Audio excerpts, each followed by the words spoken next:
ಅವರನ್ನು ಬೆಳಗ್ಗೆಯಿಂದ ಸಂಜೆ ತನಕ ಕೂರಿಸ್ಕೊಂಡು ಉದಯಗಿರಿ ಸ್ಟೇಷನ್ಗೆ ಮುತ್ತಿಗೆ ಹಾಕಿಸ್ಕೊಳ್ಳಿಲ್ವಾ ಒಂದು ಸಣ್ಣ ಪೋಸ್ಟ್ಗೆ?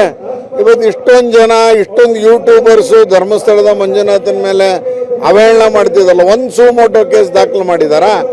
ಯಾರಾದರೂ ಧರ್ಮಸ್ಥಳದ ಮಂಜುನಾಥನ ವಿಷಯದಲ್ಲಿ ಅವಹೇಳನ ಮಾಡಿದಾರಲ್ಲ ಅವ್ರನ್ನಾರು ಪೊಲೀಸವ್ರು ಕರೆದು ಎನ್ಕ್ವೈರಿ ಮಾಡಿದಾರಾ? ಸರ್ಕಾರದ ಕುಮ್ಮಕ್ಕು ಅಥವಾ ಸರ್ಕಾರದ ಸಹಾನುಭೂತಿ ಅನಾಮಿಕನ ಜೊತೆ ಇದೆ ಅಂತ ನಾವಾದರೂ ಭಾವಿಸ್ತಾ ಇದ್ದೀವಿ. ಮೈಸೂರಲ್ಲಿ ಒಂಥರ, ಧರ್ಮಸ್ಥಳದಲ್ಲಿ ಒಂಥರ ಯಾಕೆ ಮಾಡ್ತಾ ಇದ್ದಾರೆ?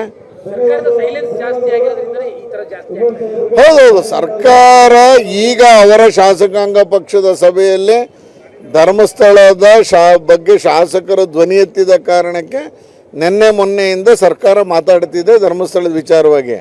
ಶಾಸಕಾಂಗ ಪಕ್ಷದ ಸಭೆಯಲ್ಲಿ ಕಾಂಗ್ರೆಸ್ಸಿನ ಶಾಸಕರು ಧರ್ಮಸ್ಥಳದ ಪರವಾಗಿ ನಿಲ್ಲಬೇಕು ಅಂತೇಳಿ ಮುಖ್ಯಮಂತ್ರಿ ಮತ್ತು ಉಪಮುಖ್ಯಮಂತ್ರಿಗೆ ಒತ್ತಾಯ ಮಾಡಿದರು ಅನ್ನೋದು ಸಂಗತಿಗಳು ಗೊತ್ತಾಗಿರುವಂಥದ್ದು.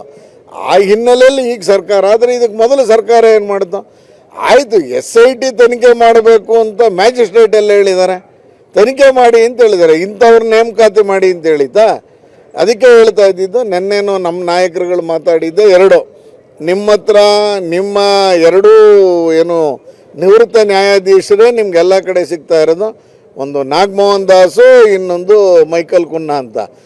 ಇಬ್ಬರನ್ನ ಇಟ್ಕೊಂಡು ನೀವು ಮಾಡ್ತಾ ಇದ್ದೀರಾ, ಯಾಕೆ ಬೇರೆಯವ್ರಿಗೆ ಯಾಕೆ ಕೊಡಲಿಲ್ಲ ಅನ್ನುವಂಥ ಪ್ರಶ್ನೆನ ಅಶೋಕ್ ಅವರು ಎತ್ತಿರೋದನ್ನು ಈ ಸಂದರ್ಭದಲ್ಲಿ ಜ್ಞಾಪಿಸ್ತಾ ಇದ್ದೀನಿ.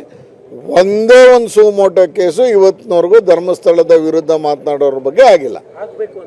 ಖಂಡಿತ ಆಗಬೇಕು. ಒಂದು ಬೇರೆ ಸಮುದಾಯದವ್ರು ಒಂಚೂರು ಮಾತಾಡಿದ್ರೆ ಆಗ್ತಾರೆ, ಇದನ್ನು ಹಾಕಬೇಡ್ವಾ? ಇದ್ರ ಬಗ್ಗೆ ಮಾತಾಡಬೇಡ್ವಾ? ಇದ್ರ ಬಗ್ಗೆ ಕೇಸ್ ದಾಖಲಿಸಬೇಕಾಗಿರ್ಲಿಲ್ವಾ? ಸರ್ಕಾರದ ಜವಾಬ್ದಾರಿ. ಧರ್ಮದ ಎಲ್ಲ ದೇವಾಲಯಗಳನ್ನ ಸಮವಾಗಿ ಕಾಣಬೇಕಾಗಿ ಸರ್ಕಾರ ನೀತಿ ಆಗ್ಬೇಕಲ್ಲ, ಅದು ಮಾಡ್ತಾ ಇಲ್ಲಲ್ಲ.